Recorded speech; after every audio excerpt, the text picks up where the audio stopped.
मी त्या विषयाबद्दल बोलत नाही। करप्शन बद्दल जर कोणी बोलत असेल, पुराव्यासकट बोलत असेल, त्या गोष्टीचं स्वागतच त्या ठिकाणी आपण सर्वांनी केलं पाहिजे। त्यामुळे पुरावे असल्याशिवाय त्या ठिकाणी कुठेही बोलू नये।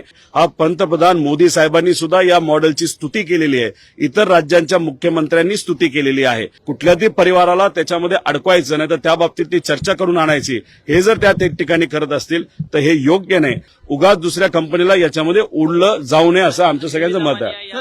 मगर जो परिवार आहे, म्हणजे माझे सासरे असतील नाहीतर त्यांचा सगळा परिवार असेल, त्यांनी या जगाला, या देशाला दाखवून दिलं की शेतकऱ्याची जमीन विकत न घेता शेतकऱ्याला आपण डायरेक्टर कसं बनवू शकतो, शेतकऱ्याला भागीदार कसं बनवू शकतो। आणि हा जो मॉडेल आहे, हा फक्त काय महाराष्ट्रात चर्चेत नाही, हा पंतप्रधान मोदी साहेबांनी सुद्धा या मॉडेलची स्तुती केलेली आहे, इतर राज्यांच्या मुख्यमंत्र्यांनी स्तुती केलेली आहे। त्यामुळे दमानियांना मला एवढंच सांगायचंय की टार्गेट करत असताना जरा अभ्यास करून तुम्ही त्या ठिकाणी टार्गेट करा। विषय राजकीय लोकांचा असेल तर राजकीय विषयावर चर्चा करायला आम्ही सर्वजण तयार आहोत, पण फक्त कुठल्याही परिवाराला त्याच्यामध्ये अडकवायचं नाही, तर त्या बाबतीत चर्चा करून आणायची। हे जर त्या ठिकाणी करत असतील तर हे योग्य नाही। राहिला प्रश्न निलेशराव मगरांचा, त्यांचे व्यक्तिगत काय व्यवहार होते, कोणाबरोबर व्यवहार होते, हे त्यांनाच त्या ठिकाणी माहिती।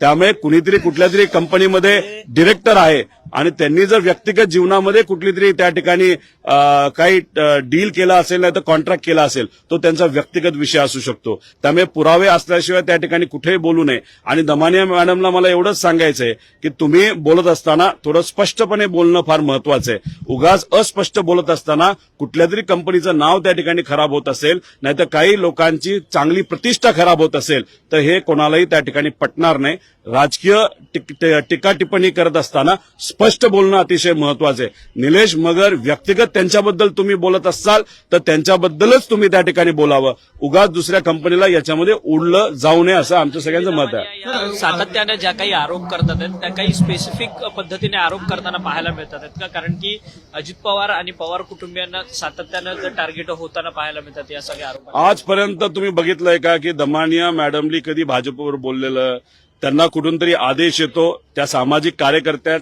चांगले, मी त्या विषयाबद्दल बोलत नाही। करप्शन बद्दल जर कोणी बोलत असेल, पुराव्यासकट बोलत असेल, त्या गोष्टीचं स्वागतच त्या ठिकाणी आपण सर्वांनी केलं पाहिजे। पण फक्त ठराविक पक्षांना टार्गेट करण्यापेक्षा तिन्ही पक्षांना टार्गेट करायला काय हरकत आहे? भाजपकडनं सुद्धा मोठ्या प्रमाणात भ्रष्टाचार हा केला जातोय, मग करत असताना टार्गेट करत असताना तिन्ही पक्षांना तुम्ही टार्गेट का करत नाही? फक्त विशिष्ट 2 पक्षांनाच का टार्गेट करतात? याच्यावरूनच काही प्रमाणात आपल्याला कळतं की इथं कुठंतरी एक सिलेक्टिव्ह प्रकारचं समाजकारण केलं जातं। हे केलं जाऊ नये, त्यांच्याबद्दल मला आदरच आहे, पण शेवटी करत असताना सिलेक्टिव्ह समाजकारण कधी होत नसतं। समाजकारण करत असताना पूर्णपणे समाजकारण होतं, नाहीतर राजकारण त्याला आपण त्या ठिकाणी म्हणू शकतो। महाराष्ट्रातील सर्व बातम्यांचे विश्वासार्ह व्यासपीठ,